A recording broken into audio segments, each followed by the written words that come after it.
গল্প বহুরূপী। ১।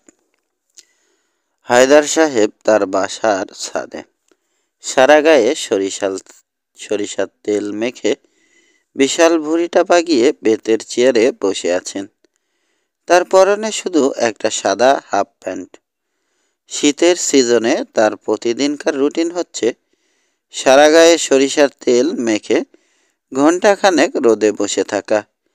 এই বসা অবস্থায় খবরের কাগজ পড়া আর 2 টুকরো দারুচিনি, একটি এলাচি, 2টি তেজপাতা, 2টি লবঙ্গ আর আদা দিয়ে জাল দেয়া 1 মগ ধুমায়িত চা খাওয়া।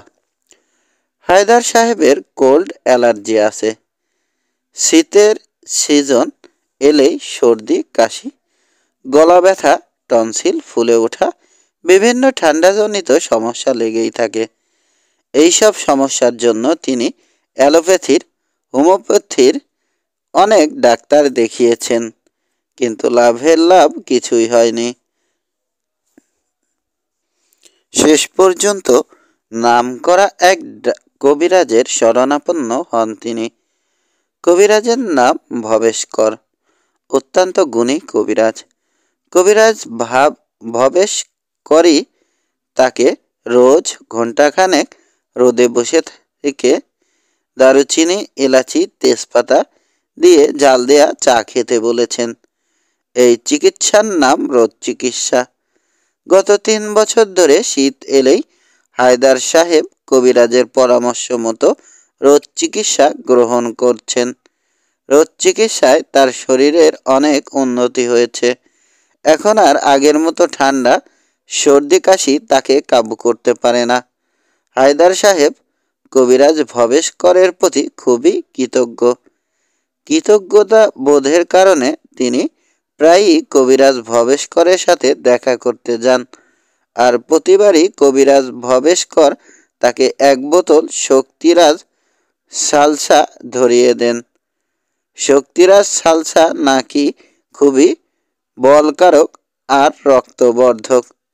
দাম মাত্র 60 টাকা। বলকারক আর রক্তবর্ধক শক্তিরাজ সালসা খাওয়ার পরে প্রতিবারই হায়দার সাহেবের প্রচণ্ড পেট খারাপ করে।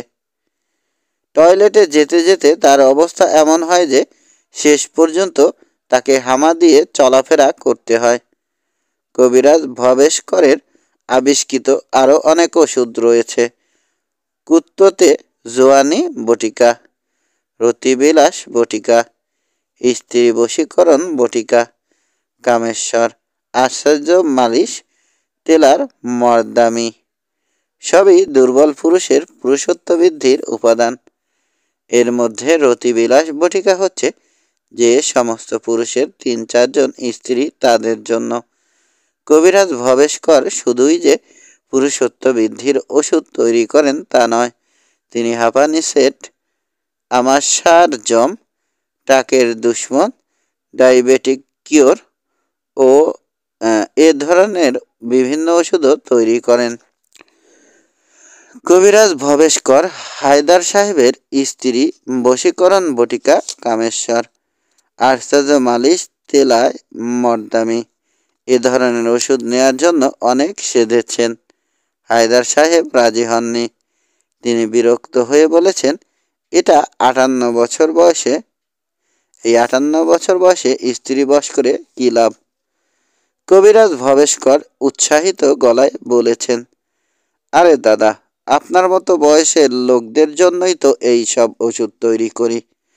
জোয়ান ছেলে ছোকরাদের তো এমনিতেই স্ত্রী বশ করার ক্ষমতা থাকে। তবে একথা ঠিক, বয়স্ক লোকদের চেয়ে এ ধরনের ওষুধ জোয়ান ছোকরাই বেশি নেয়। তাহলে আপনি 1 ফাইল জোয়ানি বৃদ্ধিকরণ বটিকা নিয়ে যান। হায়দার সাহেব বিরস মুখে বলেন, না রে ভাই, জোয়ানি বৃদ্ধির কোনো ইচ্ছেই আমার নেই। শেষ পর্যন্ত কবিরাজের মন রক্ষার্থে হায়দার সাহেবকে 1 ফাইল শক্তিরাজ সালসা নিয়ে ফিরতে হয়। ও খেলেই ফলাফল ডায়রিয়া। রোদের মধ্যে হায়দার সাহেব প্রায় 1.25 ঘন্টা খুঁটিনাটি পাত্র পাত্রী চাই বিজ্ঞাপনগুলো পড়লেন, কিন্তু এখন পর্যন্ত তার চা দেওয়া হয়নি। রোদের তেজ বেড়েছে, গা চিরচির করছে, চোখ ঝাঁঝা করছে। তেজপাতা, এলাচি, দারুচিনি দেওয়া বিশেষ চাটা আবার রোদের ভিতর বসেই খাওয়ার নিয়ম। তিনি বসা অবস্থায় চিলেকোঠার দিকে উকিঝুঁকি দিচ্ছেন। না, কেউ আসছে না। সিঁড়ি বেয়ে কারো ওঠার পদশব্দ পাওয়া যাচ্ছে না। বাড়ির সব কি একসাথে মরল নাকি? প্রচণ্ড মেজাজ খারাপ হচ্ছে তার। বাড়িতে 4 জন মেয়ে মানুষ। হায়দার সাহেবের স্ত্রী লতিফা বেগম, 2 মেয়ে লিলি, লাবণী, কাজের মেয়ে সকিনা। কারো কোনো খেয়ালই নেই বাড়ির কর্তা লোকটা যে রোদের ভিতর বসে বসে পুড়ছে। হায়দার সাহেবের স্ত্রী লতিফা বেগমের বয়স 50। কিছুটা বোকাশোকা টাইপের মহিলা, মোটাসোটা থলথলে শরীর, মাথার দুপাশের চুলে পাক ধরেছে, ভোতা নাক, গরুর মতো বেমানান বড় বড় 2টি চোখ, গায়ের রং শ্যামলা, যেমন মোটা তেমন লম্বা, যাকে বলে হস্তিনী টাইপের মেয়ে লোক। অথচ এই লতিফাকেই বিয়ের আগে যখন হায়দার সাহেব দেখতে গিয়েছিলেন, তখন তার কাছে মনে হয়েছিল নায়িকা শাবানা। হায়দার সাহেবের বড় মেয়ের নাম লিলি। মাস্টার্স কমপ্লিট করে ঘরে বসে আছে। বিয়েও হচ্ছে না, চাকরিও হচ্ছে না। বিয়ে হবেই বা কি করে? মায়ের চেহারা, আকৃতি, গুণ সবই পেয়েছে। দিনে দিনে মায়ের ডুপ্লিকেট কপি হয়ে উঠছে। পাত্রপক্ষ দেখতে এসে কয়েক প্রকারের মিষ্টান্ন, ফল, পিঠা, চা, নাস্তা ধ্বংস করে চলে যাবার সময় গম্ভীর মুখে বলে যায়, সিদ্ধান্ত পরে জানাবে। সিদ্ধান্ত জানার অপেক্ষায় বেশ কিছুদিন কেটে যায়, কিন্তু পাত্রপক্ষের সিদ্ধান্ত আর জানা হয় না। আবার নতুন কোনো পাত্রপক্ষ আসে। আগের ঘটনার পুনরাবৃত্তি ঘটে। আজকাল তো হায়দার সাহেবের মতো বলদ পাত্র নেই যে হস্তিনী দেখে নায়িকা ঐশ্বরিয়া ভাববে। হায়দার সাহেবের মাঝে মাঝে সন্দেহ, তার এই হাবাগোয়া মেয়ে কি করে মাস্টার্স পাস করেছে। নিশ্চয় পাশের ছাত্রীর খাতা দেখে লিখে। তা না হলে এ ধরনের হাবাগোবা মেয়ের পাস করার কথা নয়। বরপক্ষ যখন জিজ্ঞেস করেন, মা তুমি কি কি রাঁধতে পারো, তখন মেয়ে শুরু করে তার কি কি খেতে ভালো লাগে সেই ফিরিস্তি। খাসির রেজালা তার খুব প্রিয়।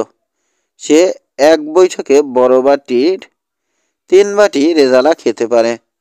ইলিশ মাছও খুব প্রিয়। ইচ্ছে করলে সে বড় একটি ইলিশ মাছ একাই খেয়ে উঠতে পারে।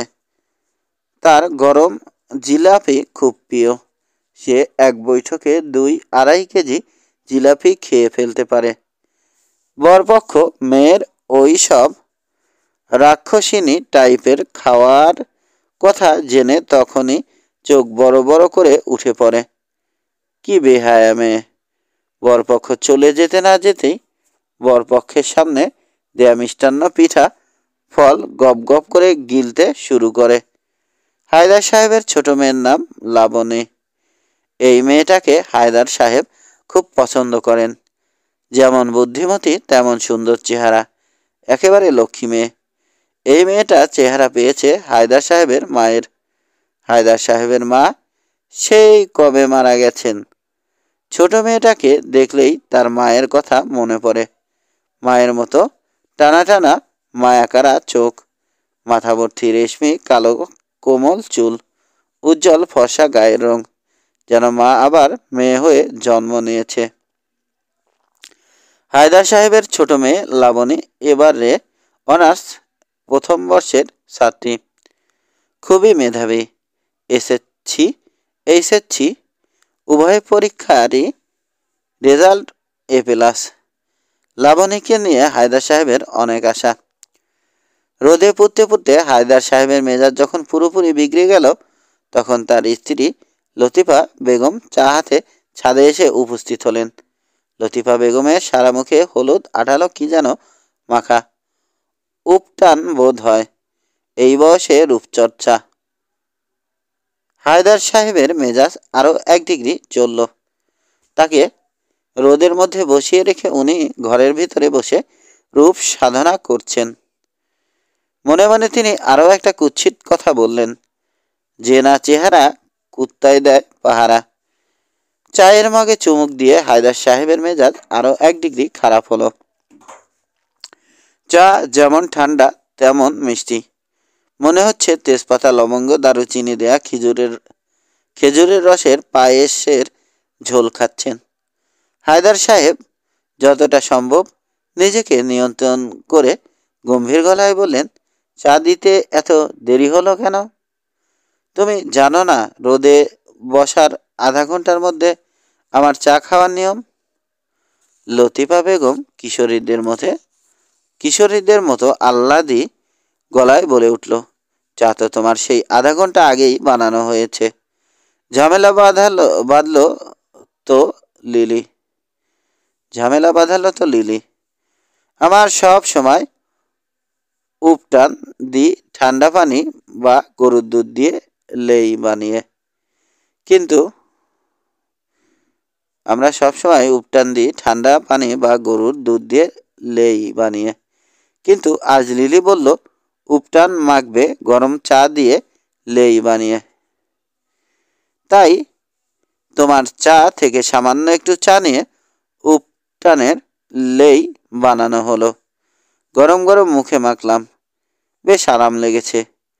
শীতের দিনে উপটান মাখার এটি খুবই উৎকৃষ্ট পন্থা। মনে হয় কাজও হবে ডাবল। হায়দার সাহেব দাঁতে দাঁত চেপে রেখে বললেন, তা উপটানের জন্য চা রাখার পরে সাথে সাথেই তো চাটা দিয়ে যেতে পারতে, বা সখিনাকে দিয়েও পাঠাতে পারতে। আরে উপটানের লেই বানানোই তো শেষ নয়, সঙ্গে সঙ্গে মুখেও লাগাতে হবে, তা না হলে শুকিয়ে যাবে। আর সখিনাও তো উপটান মেখেছে। উপটান মাখা অবস্থায় সে তোমার কাছে আসতে লজ্জা পায়। হায়দার সাহেব ভাবছেন, তার স্ত্রী লতিফা বেগম আর বড় মেয়ে লিলিকে যদি সকাল বিকেল 2 বেলা প্রতিদিন থাপড়ানো যেত তাহলে তিনি বেশ শান্তি পেতেন। কাজের মেয়েকে সঙ্গে নিয়ে উপটান মাখামাখি, যত সব ব্যাককেল ব্রেইনলেস। হায়দার সাহেব মনের ভাবনাগুলো মনেই পুঁতে রেখে গম্ভীর গলায় বললেন, গিজার অন করে পানি গরম করা হয়েছে? আমি এখন গোসল করতে যাব। হ্যাঁ হয়েছে, জলদি যাও, গোসল সেরে এসো। হায়দার সাহেব গিয়ে বাথরুমে ঢুকলেন। কল ছেড়ে দেখেন পানি বরফের মতো ঠান্ডা। গিজার অন করে পানি গরম করা হয়নি। 2, হায়দার সাহেবের দোতলা বাড়ি। বাড়ির দোতলায় হায়দার সাহেবরা থাকেন আর একতলা ভাড়া দেয়া হয়। গত 3-4 মাস ধরে একতলা খালি পড়েছিল। ভালো ভাড়াটিয়ে পাওয়া যাচ্ছিল না। শহরতলির বাড়ি বলে ভালো ভাড়াটিয়ে পেতে বেশ সমস্যাই হয়। হায়দার সাহেব আবার যাকে তাকে বাড়ি ভাড়া দেন না। ভালো লোক, ভালো ফ্যামিলি দেখে ভাড়া দেন। ভাড়াটিয়াদের অবিবাহিত ইয়াং ছেলে থাকলেও ভাড়া দেন না, কারণ তার ঘরে অবিবাহিত 2টি মেয়ে আছে। বাড়ি ভাড়ার টাকা দিয়েই যে তাকে চলতে হবে এমন নয়।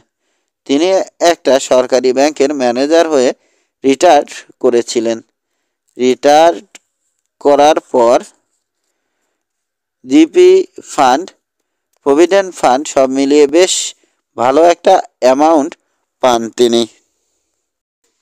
সব টাকা ব্যাংকে রেখে দিয়েছেন, কিছু ফিক্সড ডিপোজিট করে, কিছু সঞ্চয়পত্র করে। নিয়মিত ফিক্সড ডিপোজিট ও সঞ্চয়পত্রের মুনাফা পান। এছাড়া প্রতি মাসের পেনশনের টাকা তো আছেই। তাই বাড়ি ভাড়া দেবার জন্য তিনি তেমন মরিয়া নন। শেষ পর্যন্ত হায়দার সাহেব এক ভালো ভাড়াটিয়ে পেয়েছেন। নব দম্পতি। ভাড়াটিয়ে ছেলেটির নাম জাহিদ, বয়স 30-32, অত্যন্ত ভদ্র বিনয়ী চেহারা, মার্জিত ব্যবহার। কি একটা ওষুধ কোম্পানিতে চাকরি করে, শুধু স্বামী স্ত্রী দুজনই থাকবে। বাসা দেখতে জাহিদ একাই এসেছিল, সঙ্গে স্ত্রীকে আনেনি। বাসা দেখে খুব পছন্দ করে। শহরতলির এমন নিরিবিলি বাসায় সে মনে মনে খুঁজছিল। জাহিদের বাসা পছন্দ হবার পরেও হায়দার সাহেবের মনে খুঁতখুঁতানি ছিল, স্ত্রীকে সঙ্গে আনেনি। আবার একদিন স্ত্রীকে নিয়ে বাসা দেখতে আসবে। স্ত্রী খুঁটিয়ে খুঁটিয়ে বাসার বিভিন্ন সমস্যা খুঁজে বের করবে। বাথরুমটা ছোট, এই কলটা দিয়ে সারাক্ষণ টপ টপ করে পানি পড়ে। রান্নাঘরটায় কেমন গুমট ভাব, বেডরুমটা পূর্ব পাশে। সকাল হতে না হতেই চোখে রোদ পড়বে। বারান্দাটা পশ্চিম পাশে। বিকেলে বারান্দায় বসা যাবে না। আরও কত কি, খুদ ধরতে তো মেয়েদের জুড়ি নেই। জাহিদ হায়দার সাহেবকে অবাক করে দিয়ে বাড়ি ভাড়ার 1 বছরের টাকা অগ্রিম পেমেন্ট করে। আজকাল যেখানে ভাড়াটিয়ারা 3 মাসের অগ্রিম দিতে চায় না, সেখানে 1 বছরের অগ্রিম। হায়দার সাহেব ভাড়ার টাকা গুনতে গুনতে ইতস্তত গলায় বলেছেন, ভাড়া পেমেন্ট করার আগে তোমার স্ত্রীকে এনে একবার দেখালে হতো না? জাহিদ হাসি মুখে উচ্ছ্বসিত গলায় বলেছে, আঙ্কেল, কোনো প্রয়োজন নেই। আমি যে বাসা পছন্দ করব, স্ত্রীও সে বাসা পছন্দ করবে। আমি যদি তাকে কুঁড়ে ঘরে নিয়ে উঠাই, সে তাও হাসি মুখে মেনে নেবে। জানুয়ারি মাসের 1 তারিখে জাহিদরা বাসায় উঠবে। জাহিদ ছেলেটাকে হায়দার সাহেবের খুবই পছন্দ হয়েছে। প্রথম দেখাতেই তিনি বুঝতে পেরেছেন খুবই ভালো ছেলে। যেমন ভদ্র বিনয়ী, তেমন সুদর্শন, সুপুরুষ চেহারা। গায়ের রংটাও বেশ ফর্সা, উঁচু নাক, বুদ্ধিদীপ্ত উজ্জ্বল চোখ, ভরাট বনেদি মুখমণ্ডল, ভারী পুরুষশালী গলার স্বর। সব মিলিয়ে চমৎকার একটা ছেলে। একটা দীর্ঘ নিঃশ্বাস ফেলে হায়দার সাহেব ভাবেন, তার ছোট মেয়েটার যদি এমন একটা ছেলের সাথে বিয়ে হতো কি মানাতো। সুদর্শনা একজোড়া কপত কপতি। জাহিদ ছেলেটার স্ত্রী দেখতে কেমন কে জানে। আজকাল তো আবার সুদর্শন ছেলেগুলোর কপালে জোটে পেতনির মতো বউ, আর সুন্দরী মেয়েদের কপালে জোটে ইয়া মোটা কুস্তিগিরের মতো বর, নয়তো মুখ পোড়া বান্দরের মতো বর। জানুয়ারি মাসের 1 তারিখ, নতুন ভাড়াটিয়া জাহিদের স্ত্রী রুনু একটা পিকআপ ভ্যানে করে তাদের সমস্ত আসবাবপত্র আর মালামাল নিয়ে এসে হায়দার সাহেবের বাসায় ওঠে। জাহিদ আসেনি। জাহিদ নাকি তার অফিসে খুবই ব্যস্ত। বেসরকারি কোম্পানির চাকরি, সারাদিন রাত নাকি খাটায়। এমনকি শুক্রবার দিনও অফিস খোলা থাকে। জাহিদের স্ত্রী রুনু কুলিদের দিয়ে পিকআপ ভ্যান থেকে মালামাল বাসার ভিতরে ঢুকিয়ে নেয়। গোছগাছ করতে তেমন কোনো সমস্যাই হয় না তার। ঘর গোছানোর কাজে রুনুকে বাড়িওয়ালার স্ত্রী লতিফা বেগম এবং লতিফা বেগমের কাজের মেয়ে সকিনা অনেক সাহায্য করেছে। অবশ্য রুনুদের মালামাল বলতে তেমন কিছু নেই। একটা ডাবল খাট, একটা আলনা, একটা ফ্রিজ আর ডাইনিং টেবিল, চেয়ার। কোনো হাঁড়ি পাতিল নেই দেখে লতিফা বেগম অবাক হয়ে বলেছেন, এ কি, তোমাদের হাঁড়ি পাতিল কোথায়? রান্না করবে কিসে? রুনু হেসে বলে, নতুন সংসার তো, এখন পর্যন্ত কেনা হয়নি। আজ অফিস থেকে ফেরার পথে ও কিনে আনবে। এতদিন তো আমি ওর সাথে ছিলাম না। গতকালই মাত্র আমি বাপের বাড়ি থেকে এসেছি। ঘরদোর ঝাড়পোছ দিয়ে সম্পূর্ণ গোছগাছ করতে রুনুর বেলা 2টা বেজে গেল। বাড়িওয়ালি লতিফা বেগমের সাথে রুনুর এরই মধ্যে বেশ খাতির জমে উঠেছে। রুনু লতিফা বেগমকে খালাম্মা বলে ডাকে। লতিফা বেগমও তাকে রুনুমা বলে ডাকেন। লতিফা বেগম রুনুকে দুপুরের খাওয়ার জন্য অনেক সেধেছেন। রুনু রাজি হয়নি। লতিফা বেগম কপট রাগের সাথে বলেছেন, হাঁড়ি পাতিল তো কিছুই নেই, দুপুরে খাবে কি? রুনু হাসি মুখে বলেছে, খালাম্মা, আমার সাথে 1 প্যাকেট বিরিয়ানি আছে, গোসল সেরে সেটাই খাবো। আর রাতে তো ও বাজার সদাই হাঁড়ি পাতিল নিয়েই আসবে। নতুন ভাড়াটিয়া জাহিদের স্ত্রী রুনুকে দেখে হায়দার সাহেব একেবারে হতবাক হয়ে যান। কোনো বাঙালি মেয়ে যে এতটা সুন্দরী হতে পারে তা তার কল্পনাতেও ছিল না। মেয়েটা বেশ লম্বা, কিছুটা পাকিস্তানি মেয়েদের মতো। গায়ের রং দুধে আলতা, টানা টানা আয়ত চোখ, দীর্ঘ আঁখি পল্লব, পাতলা চিকন ভুরু, উঁচু টিকালো নাক, প্রশস্ত কপাল, ঢেউ খেলানো দীর্ঘ চুল, গোলাপের পাপড়ির মতো ঠোঁট। হায়দার সাহেব রোদ চিকিৎসা গ্রহণ শেষে গোসল ছেড়ে একতলায় এসে রুনুর সাথে পরিচিত হন। রুনু খুবই সাবলীলভাবে হায়দার সাহেবকে খালুজান সম্বোধন করে সালাম দেয়। মেয়েটার গলার স্বরও বেশ মিষ্টি। হায়দার সাহেব রুনুর সাথে সাধারণ সৌজন্যমূলক কিছু কথাবার্তা সেরে সঙ্গে সঙ্গেই দোতলায় ফিরে যান। রুনুর সৌন্দর্য নিয়ে তার মনের ভিতর খটকা লেগে যায়। মেয়েটা কেমন অস্বাভাবিক রকমের সুন্দর। কিছু কিছু সৌন্দর্য আছে ঠিক মেনে নেওয়া যায় না, মনে হয় কোথায় যেন অস্বাভাবিকতা। রুনু মেয়েটার সৌন্দর্য মেনে নেওয়া যাচ্ছে না, অস্বাভাবিক লাগছে। মানুষ কি করে এত সুন্দর হতে পারে? বিকেলে হায়দার সাহেবের দুই মেয়ে লিলি আর লাবণী তাদের নতুন ভাড়াটিয়া রুনুর সাথে পরিচিত হয়। রুনু খুবই আন্তরিকভাবে অভ্যর্থনা করে বাড়িওয়ালার দুই মেয়েকে ঘরে নিয়ে বসায়। রুনুর সৌন্দর্য দেখে দুই বোনই বেশ অবাক হয়। মেয়েটা এতই সুন্দর যে তাদের চোখ ধাঁধিয়ে যায়। মনে হয় তার গা থেকে যেন উজ্জ্বল দ্যুতি ছড়াচ্ছে। কাজের মেয়ে সকিনা আগেই বলেছিল, আপা, নতুন ভাড়াটিয়া আপা যে কি সুন্দর তা ভাবতেই পারবেন না। তখন লিলি ও লাবণী ভেবেছে সকিনা বাড়িয়ে বলছে। এখন দেখা যাচ্ছে মেয়েটা সকিনার বর্ণনার চেয়েও সুন্দরী। সহজ সরল টাইপের লিলি নিজেকে নিয়ন্ত্রণ করতে না পেরে উচ্ছ্বসিত গলায় বলে ওঠে, রুনু আপা, আপনি এত সুন্দর হলেন কি করে? এত সুন্দর মেয়ে এর আগে আমি আর দেখিনি। রুনু সলজ্জ হেসে বলল, সুন্দর কি কেউ নিজে নিজে হতে পারে? সৃষ্টিকর্তা যাকে যেমন বানায়। লিলি কপট রাগের সাথে বলল, সৃষ্টিকর্তা শুধু আপনার বেলায় এত উদার হলো, আমাদের ক্ষেত্রে এত কৃপণতা কেন? লিলির কথা শুনে রুনু সুন্দর করে হাসল। তার ঝকঝকে মুক্তোর মতো দাঁত দেখা গেল।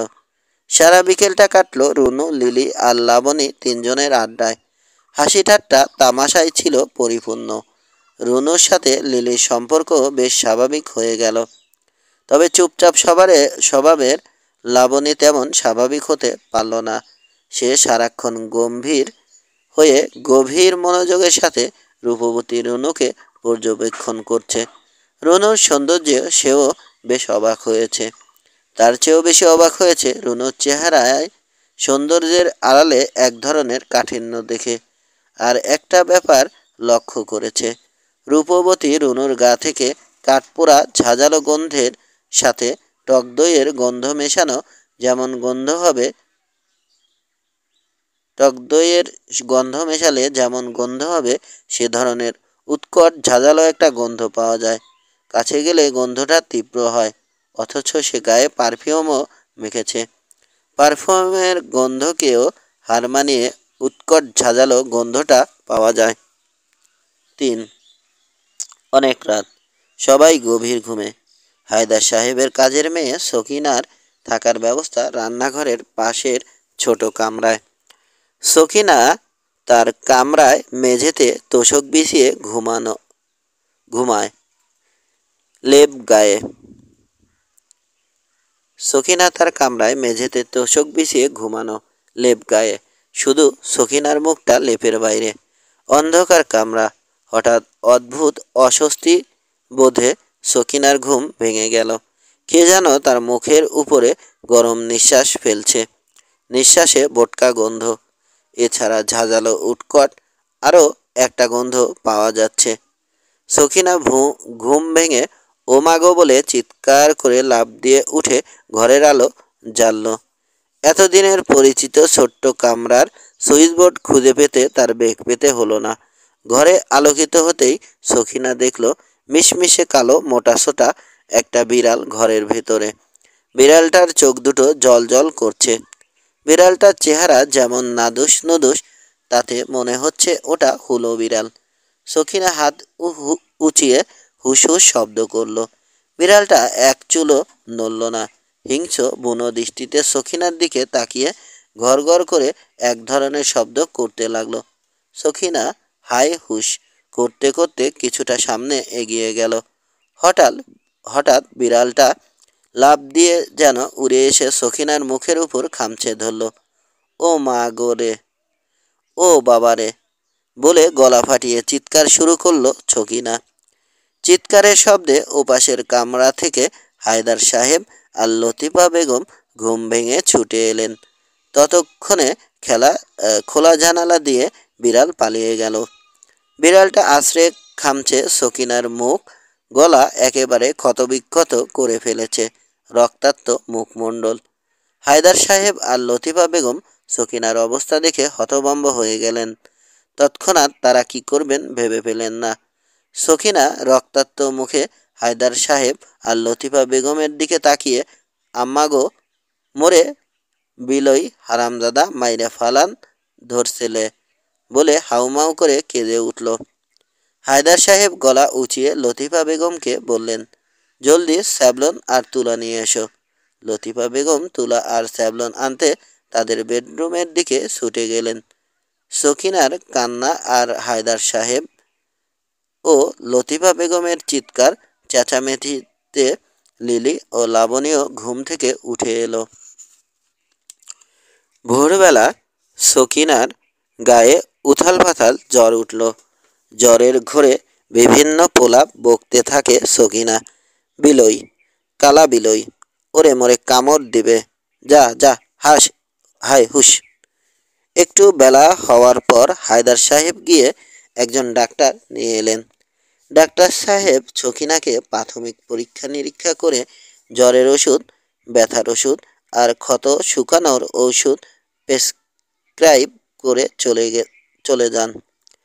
ডাক্তার সাহেব বলে যান, ভয়ের কিছু নেই, জ্বর আজ দিনের মধ্যেই কমে যাবে। আর ক্ষত শুকানোর যে ওষুধ লিখে দিয়েছেন তা নিয়মিত খেলে 3-4 দিনের মধ্যে ক্ষত শুকিয়ে যাবে। অন্যথা হলে আবার ডাক্তারের পরামর্শ নিতে হবে। সখিনা অসুস্থ বলে ঘরের বিভিন্ন কাজ, ঘর ঝাড় পোছ করা, তরকারি কাটা, রান্না করা, কাপড় চোপড় ধোয়া, সব লতিফা বেগম, লিলি আর লাবণী ভাগ করে নিয়েছে। রান্না বান্নার দায়িত্ব পড়েছে লিলি আর লাবণীর উপর। লতিফা বেগমের হাই ব্লাড প্রেশার বলে তিনি চুলার পাশে যান না। আগুনের আঁচে তার ব্লাড প্রেশার বেড়ে যায়। রান্নাঘরে লিলি লাবণী দুবোন রান্না করছে। লাবণী তার স্বভাব সুলভ চুপচাপ কাজ করছে আর লিলিও তার স্বভাব সুলভ বকবক করছে। নানান প্রসঙ্গ টেনে এনে বকবক করছে। প্রসঙ্গক্রমে সকিনার কথা উঠলে রসিকতা করছে। সকিনার ঘরে হুলো বিড়ালটা এসেছিল কেন জানিস? হি হি করে হাসতে হাসতে বলছে, হুলো বিড়ালটা ওকে একটা মেনে বিড়াল ভেবেছিল। আবার থামবি, রাগী গলায় ধমক দেয় লাবণী। লিলি হাসি চেপে রেখে বিভিন্ন কুৎসিত আর অশ্লীল মন্তব্য করতেই থাকে। লাবণী দাঁত কিরমির করে বলল, এতদিন জানতাম তোর বুদ্ধিশুদ্ধি কম, এখন দেখছি তোর মায়া মমতাও কম। দেখেছিস সকিনার কি অবস্থা হয়েছে? মেয়েটা কি কষ্ট পাচ্ছে, মুখটা ফুলে ঢোল হয়ে গেছে। ছোট বোনের ধমক খেয়ে লিলি কিছুক্ষণের জন্যে চুপ হয়ে যায়। একটু পরেই আবার আগের মতো বকবক শুরু করে। দুপুরের পরে সকিনার জ্বর কমতে শুরু করে। লতিফা বেগম সকিনার মাথায় পানি দিয়ে মুখের গলার ক্ষতগুলো হেক্সিসলে তুলা ভিজিয়ে মুছে দেন। সখিনাকে এখন অনেকটাই সুস্থ দেখাচ্ছে, মুখের ফোলাও অনেক কমেছে। লতিফা বেগম নিজের হাতে ভাত মাখিয়ে সকিনাকে জোর করে কয়েক নলা খাইয়ে দেন। ভাত খাওয়ানো শেষে ওষুধ খেতে দেন। ওষুধ খাওয়া শেষে সকিনাকে আবার শুয়ে পড়তে বলেন। সকিনার মাথায় হাত বুলাতে বুলাতে লতিফা বেগম বললেন, তোর খুব কষ্ট হচ্ছে না রে?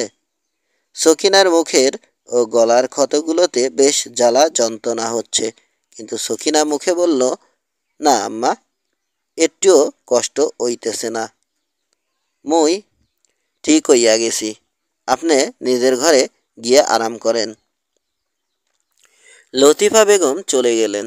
যাওয়ার আগে দরজা ভেজিয়ে দিয়ে গেলেন আর বললেন, কোনো দরকার হলেই আমাকে ডাকবে। সকিনার চোখ ভিজে উঠল। জন্মের সময়ই সকিনার মা মারা যায়। ঘরে আসে সৎমা। সকিনার এক খালার কোলে সকিনা বড় হয়। খালার অবস্থা তেমন ভালো নয়, নুন আনতে পান্তা ফুরায় অবস্থা। একটু বড় হওয়ার পর সকিনার খালা সকিনাকে তার বাপের কাছে ফিরিয়ে দেয়। রিকশা চালক বাপের ঘরে সৎমায়ের জ্বালায় সকিনা অস্থির হয়ে ওঠে। সকিনাদের একই গ্রামে লতিফা বেগমের বাড়ি। সেবার লতিফা বেগম যান তার বাপের বাড়ি বেড়াতে। বেড়াতে গিয়ে সৎমায়ের ঘরে সকিনার দুরবস্থার কথা জানতে পেরে সকিনাকে সঙ্গে করে নিয়ে আসেন। তখন সকিনার বয়স 7-8 বছর। সেই থেকেই সকিনা এই বাড়িতে। সকিনা খুবই পছন্দ করে লতিফা বেগমকে। সে মুখে লতিফা বেগমকে আম্মা ডাকে, কিন্তু মনে মনে ডাকে মা।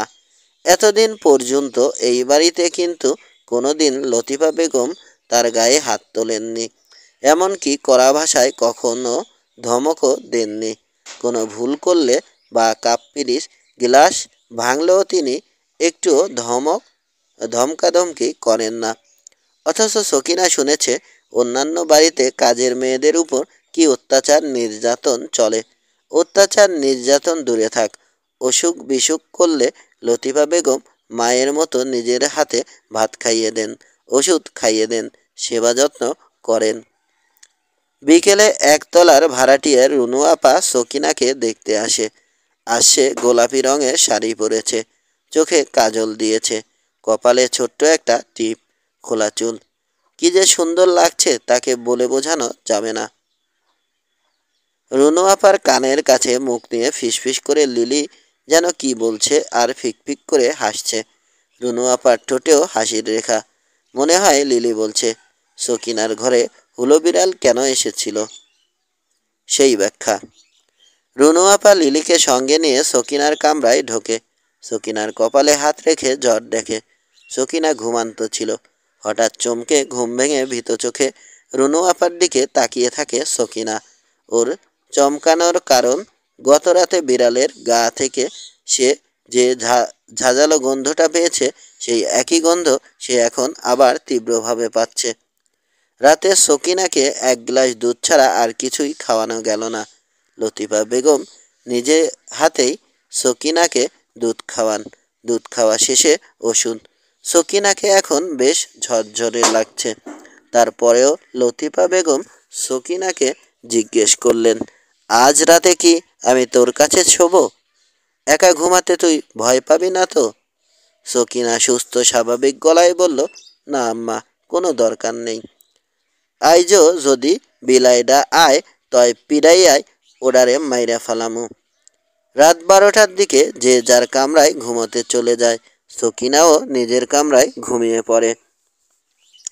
খুব ভোরে লতিফা বেগমের ঘুম ভেঙে যায়। ঘুম থেকে উঠেই তিনি সকিনার খোঁজ নিতে আসেন। সকিনার বিছানা খালি, সকিনা বিছানায় নেই।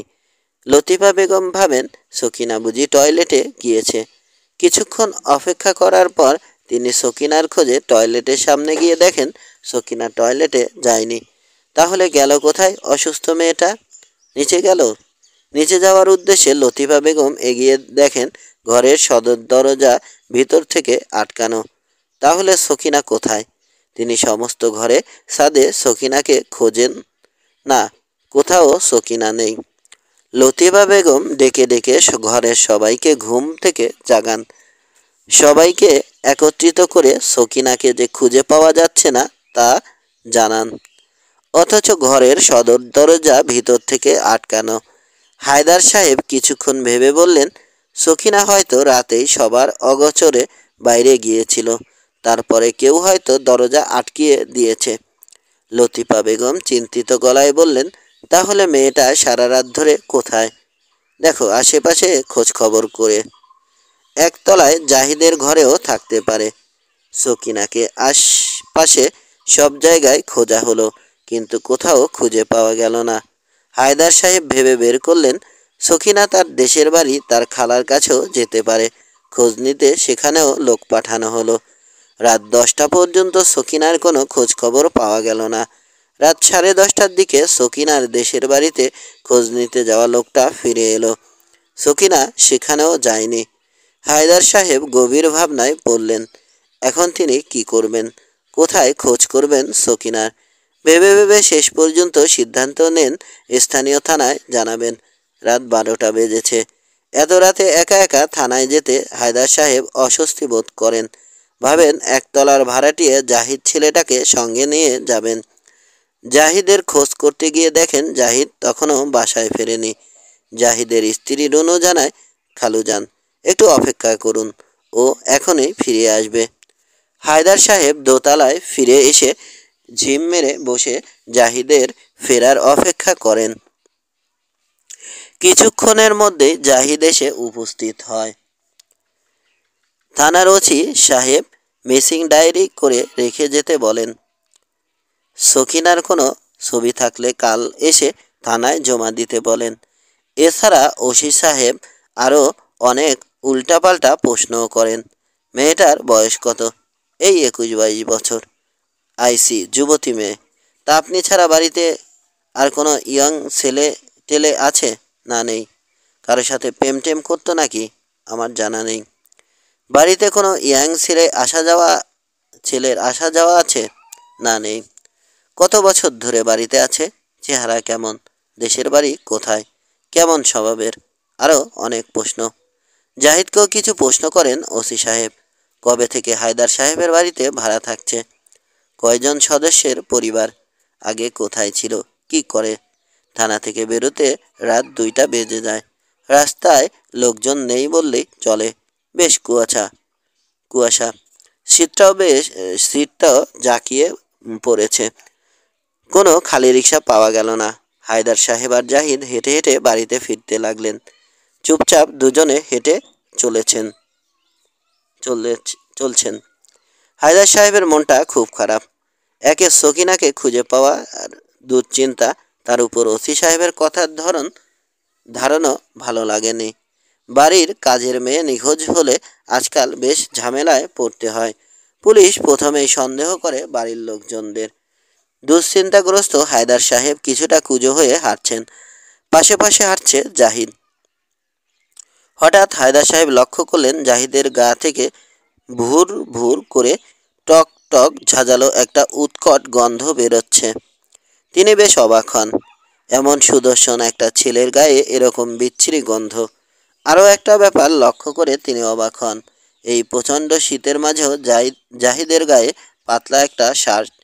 আরও একটা ব্যাপার তিনি দেখেও দেখেননি বলে ধরে নেন। স্ট্রিট লাইটের আলোতে তার এককার ছায়া পড়ছে। জাহিদের কোনো ছায়া পড়ছে না। দুশ্চিন্তা আর ক্লান্তিতে হয়তো ভুল দেখছেন তিনি। মাথাটা কেমন ভারবার লাগছে। জ্বর আসছে নাকি কে জানে। 4 একটা মাস চলে গেল। সকিনার কোনো খোঁজই মিলল না। যেন হাওয়ায় মিলিয়ে গেল মেয়েটা। পুলিশকে জানিয়ে লাভ কিছুই হলো না। উল্টো হায়দার সাহেবদের অহেতুক পুলিশি হয়রানির শিকার হতে হলো। প্রতিনিয়ত পুলিশের বিভিন্ন উল্টাপাল্টা প্রশ্নের সম্মুখীন হতে হলো। পুলিশ আশপাশের বাড়ির লোকজনদেরও জিজ্ঞাসাবাদ করল। সকিনা মেয়েটা কেমন ছিল? হায়দার সাহেবরা সকিনার সাথে কেমন ব্যবহার করতেন? মারধর করতেন কিনা? হ্যান ত্যান অনেক প্রশ্ন। কাজের কাজ কিছুই না। কারো জন্য সময় বসে থাকে না। সকিনার অপেক্ষায় হায়দার সাহেবদের সংসার থেমে রইল না। কিছুদিন দুশ্চিন্তার পর আবার সহজ স্বাভাবিকভাবে তাদের জীবন চলতে শুরু করলো। তারা আর একটা কাজের মেয়ের খোঁজ শুরু করলেন। সকিনা হারিয়ে যাবার প্রথম দিকে হায়দার সাহেব বেশ দুশ্চিন্তায় আচ্ছন্ন হয়ে পড়েছিলেন। পুলিশ ব্যাপারটা নিয়ে কি করে কে জানে। টাকা খাওয়ার মতলবে হয়তো তিল থেকে তাল বানাবে। হয়তো সংবাদপত্রে নিউজ হবে, গৃহ পরিচারিকাকে খুন করে লাশ গুম। কাজের মেয়েকে খুনের অভিযোগে তিনি গ্রেপ্তার হবেন, তাকে রিমান্ডে নেওয়া হবে। সকাল বিকেল পাছায় গরম ডিম ঢুকানো হবে। রিমান্ডের অত্যাচারে একসময় তিনি মিথ্যে বলবেন, হ্যাঁ তিনিই খুন করেছেন, লাশ ফেলেছেন নদীতে। এ ধরনের উল্টা পাল্টা টেনশনে রাতে তিনি দুচোখ এক করতে পারতেন না। কয়েকটা রাত নির্ঘুম কাটার পর তিনি শরণাপন্ন হন বিখ্যাত কবিরাজ ভবেশ করের। তার সমস্যা শুনে কবিরাজ ভবেশ কর তাকে এক বোতল দুশ্চিন্তারোধক সুনিদ্রা বটিকা দিয়ে দেন। দাম মাত্র 200 টাকা। দুশ্চিন্তারোধক সুনিদ্রা বটিকা খাওয়ার পরে হায়দার সাহেবের পেট এতই খারাপ করে যে তিনি সারাক্ষণ টয়লেটে যেতেই ব্যস্ত থাকেন, দুশ্চিন্তা করার সময় পান না। আর সারাদিন ধরে টয়লেটে ছুটতে ছুটতে ক্লান্ত হয়ে রাতে খুব ভালো ঘুম হয়। 5. ভাড়াটিয়া রুনু আপার সাথে লিলির এখন গলায় গলায় ভাব। প্রতিদিন বিকেলে লিলি রুনু আপাকে সঙ্গে নিয়ে ছাদে উঠে আড্ডা দেয়। সন্ধ্যার আগ পর্যন্ত তাদের আড্ডা চলে। মাঝে মাঝে এই আড্ডায় লতিফা বেগমও যোগ দেন, কিন্তু লাবণী কখনো এই আড্ডায় আসে না। কী কারণে যেন লাবণী রুনু আপাকে একটুও পছন্দ করে না। হয়তো রুনু আপা তার চেয়েও অনেক রূপবতী, তাই। এক রূপবতী তো আবার অন্য রূপবতীকে সহ্য করতে পারে না। লাবণী নিজেও বুঝতে পারছে না সে কেন রুনু আপাকে পছন্দ করে না। রুনু আপার শান্ত দিঘির মতো ঘন কালো চোখে চোখ পড়লেই অহেতুক তার বুকটা ধক ধক করে ওঠে। মনে হয় ও চোখের মাঝে অশুভ কিছু খেলা করছে। বিকেলে ছাদে যখন লিলি আর রুনু আপার আড্ডা চলে তখন লাবণী ঘরে বসে টিভি দেখে। এছাড়া বিকেলে একদিন পর পর তার প্রাইভেট পড়া থাকে। প্রাইভেট পড়া শেষ করে ফিরে সন্ধ্যা নাগাদ। পরন্ত বিকেল, ছাদে লিলি একা। আজ তার সাথে রুনু আপা নেই। দুদিন আগে রুনু আপা জাহিদ ভাইকে রেখে একাই বাপের বাড়ি বেড়াতে গেছে। আজ শুধু যে রুনু আপা নেই তাই নয়, সারা বাড়িতে এই মুহূর্তে লিলি ছাড়া আর কেউ নেই। লাবণী গেছে প্রাইভেট পড়তে, লতিফা বেগমকে নিয়ে হায়দার সাহেব গেছেন ডাক্তারের কাছে, আর জাহিদ ভাইয়ের তো এই মুহূর্তে বাড়িতে থাকার প্রশ্নই ওঠে না। সে অফিস থেকে ফিরবে অনেক রাতে। কিছুদিন ধরে লতিফা বেগমের ব্লাড প্রেশার বেড়েছে খুব। ব্লাড প্রেশার বাড়ার কারণেই তিনি ডাক্তারের কাছে গেছেন। প্রেশার বাড়বেই না কেন, আজকাল তাকেই চুলার পাশে বসে রান্না করতে হয়। সখিনা হারিয়ে যাবার পর আর নতুন কাজের মেয়ে পাওয়া যায়নি। সখিনা হারিয়ে যাবার পর প্রথম দিকে লিলি লাবণী বেশ উৎসাহ নিয়ে রান্না বান্না করত। তাদের উৎসাহ দিনে দিনে মিইয়ে গেছে। এখন আর তারা রান্না বান্নার ধারে কাছেও যায় না। এছাড়া লাবণ্যের সামনে পরীক্ষা, সে সারাদিন পড়াশোনা নিয়েই ব্যস্ত। আর লিলি তো কোনো কাজই ঠিকভাবে করতে পারে না। ভাত রাঁধলে ভর্তা করে ফেলে, নয়তো ভাত শক্ত থাকে। মাছ তরকারি রাঁধলে লবণ আর ঝালে মুখে দেয়া যায় না। লতিফা বেগম তাই মুখ বুজে একা একাই রান্না করেন, মেয়েদের ডাকেন না। লিলি একা একা ছাদে হাঁটাহাঁটি করছে আর গুনগুন করে বিভিন্ন গানের প্রথম 2-1 লাইন গাইছে। ফুরফুরে বাতাস বইছে, শীতের প্রভাব কমে গেছে, প্রকৃতিতে বসন্তের আগমনী ছোঁয়া। সূর্যটা লাল হয়ে পশ্চিমের আকাশে হেলে পড়েছে। নীরব নিস্তব্ধ চারদিক। মনোরম পরিবেশে লিলির মনটা রোমান্টিক হয়ে উঠল। ইস, এমন মুহূর্তে তার পাশে যদি একজন সুদর্শন প্রেমিক পুরুষ থাকত, ঠিক রুনু আপার স্বামী জাহিদ ভাইয়ের মতো। রুনু আপার ভাগ্যটা খুব ভালো, নিজে যেমন সুন্দরী তেমন সুদর্শন স্বামী পেয়েছেন। ভাবনার অতল থেকে জেগে উঠে লিলি দেখল ছাদে কাপড় শুকাতে দেওয়া হয় যে তারে, সেই তারের উপরে একটা বড়সড় বাজ পাখি বসে আছে। বাজ পাখিটা কেমন বুনো দৃষ্টিতে চোখ ঘুরিয়ে ঘুরিয়ে তাকে দেখছে। কিছু বুঝে উঠবার আগেই বাজ পাখিটা উড়ে এসে লিলির মুখের উপর ছোঁ মারল। লিলি চিৎকার করে এক ঝটকায় পিছনে সরে গেল। বাজ পাখি লিলির পাশ ঘেঁষে উড়ে গেল, ছো লাগলো না। পাখিটা ঘুরে আবার লিলির দিকে আসতে লাগলো।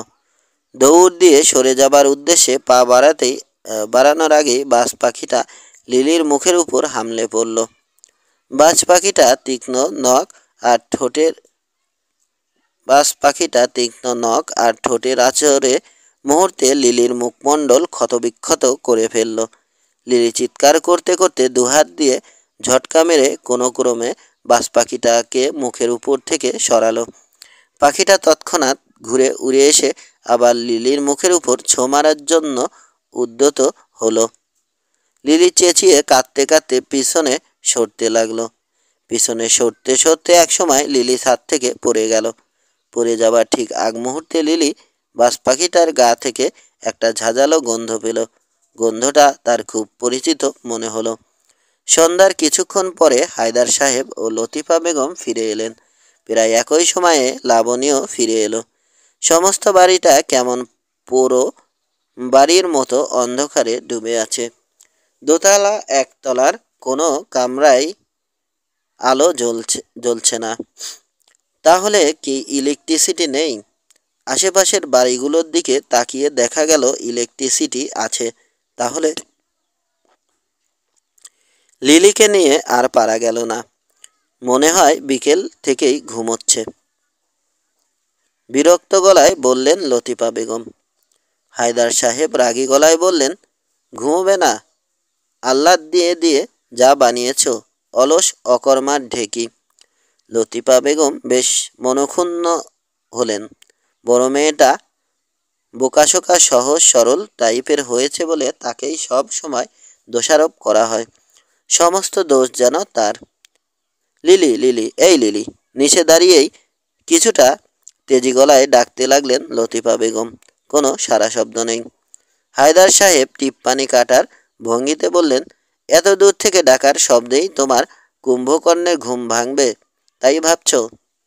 কানের পাশ দিয়ে ঢাক ঢোল বাজাতে হবে।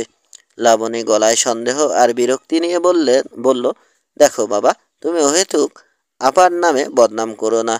আপা এই অসময়ে কখনো ঘুমায় না। আপার কি হলো সেটা ভাবো। সিঁড়ি বেয়ে তিনজনই দোতলায় উঠে গেল। সদর দরজা ভিতর থেকে বন্ধ। লাবণী কলিং বেলের সুইচ টিপল। পরপর 7-8 বার। ভিতর থেকে কোনো সারা শব্দ নেই। এবারে হায়দার সাহেবকে চিন্তিত মনে হলো। তিনি চিন্তিত গলায় বললেন, কি হলো মেয়েটার? লতিফা বেগম দরজার উপরে হাত দিয়ে জোরে জোরে আঘাত করতে করতে লিলি, লিলি, এই লিলি বলে ডাকতে লাগলেন।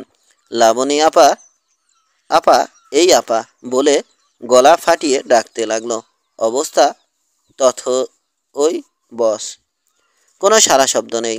হায়দার সাহেব, লতিফা বেগম, লাবণী তিনজনই খুব উদ্বিগ্ন হয়ে উঠল। কি হলো লিলির? এত ডাকাডাকির পরও কোনো মানুষ ঘুমিয়ে থাকতে পারে? নিশ্চয় কোনো সমস্যা। এখন দরজা ভেঙে ভিতরে ঢোকা উচিত, কিন্তু তাদের পক্ষে দরজা ভাঙা সম্ভব নয়। লোকজন ডাকতে হবে। হায়দার সাহেব আশেপাশের বাড়ি থেকে কয়েকজন লোক ডেকে আনলেন। দেখতে দেখতে অনেক লোকের জটলা হয়ে গেল। সবাই মিলে দরজাটা ভেঙে ফেলল। ঘরের ভিতরে ঢুকে সবাই হতভম্ব হয়ে গেলেন। ভিতরে লিলি নেই। সমস্ত ঘর তন্ন তন্ন করে খুঁজেও লিলিকে পাওয়া গেল না। লাবণীর খেয়াল হলো আপা তো বিকেলে ছাদে যায়। তাহলে আপা এখনো ছাদে নাকি? লাবণী ছুটে ছাদে উঠে গেল। না, ছাদেও লিলি নেই। তবে ছাদের এক পাশে লিলির স্যান্ডেল জোড়া এলোমেলোভাবে পড়ে আছে। লতিফা বেগম ফুঁপিয়ে কাঁদতে লাগলেন। লাবণীরও চোখ ভিজে উঠছে। হায়দার সাহেব গভীর উদ্বেগের সাথে ভাবতে লাগলেন, মেয়েটা গেল কোথায়? পাড়াপড়শিরা বিভিন্ন মন্তব্য করতে লাগলো। কেউ বলছে এখন আগে পুলিশের কাছে যাওয়া উচিত। কেউ বলছে পুলিশের কাছে গিয়ে কী লাভ? কাজের মেয়েটার মতো লিলিও হয়তো কোনো ছেলের হাত ধরে পালিয়েছে। আড়ালে আবডালে কেউ কেউ আবার হাসাহাসি করছে এই বলে, কাজের মেয়ে, বাড়ির মেয়ে সবই বাড়ি থেকে পালিয়ে পার হয়ে যাচ্ছে। হায়দার সাহেব বিয়ে দেওয়ার ঝামেলা থেকে বড় বাছা বেঁচে যাচ্ছেন। এখন ছোট মেয়েটা পালালেই একেবারে ঝাড়া হাত পা। হি হি। এত লোকজনের জটলার মাঝেও একটা লোকের মন্তব্য হায়দার সাহেবের কান খাড়া করে শুনলেন। একটা লোকের মন্তব্য, হায়দার সাহেব কান খাড়া করে শুনলেন। লোকটা বলছে, কি এক ভাড়াটিয়ে রেখেছে, সারাদিন ঘরের ভিতরেই বসে থাকে, রাস্তাঘাটে দেখাই যায় না। জাহিদ না শাহিদ কি নাম যেন লোকটার। লোকটাকে মোটেই সুবিধের মনে হয় না। দেখো গিয়ে লোকটা কোনো 2 নম্বর কাজের সাথে জড়িত কিনা। আমার তো মনে হয় ওই বেটা নারী পাচারকারীদের সাথে জড়িত। এত অস্থিরতার মাঝেও হায়দার সাহেব লোকটার মন্তব্য শুনে ভাবলেন, জাহিদকে রাস্তাঘাটে কি করে দেখবে। জাহিদ তো সেই ভোরে অফিসে যায় আর ফেরে অনেক রাত করে।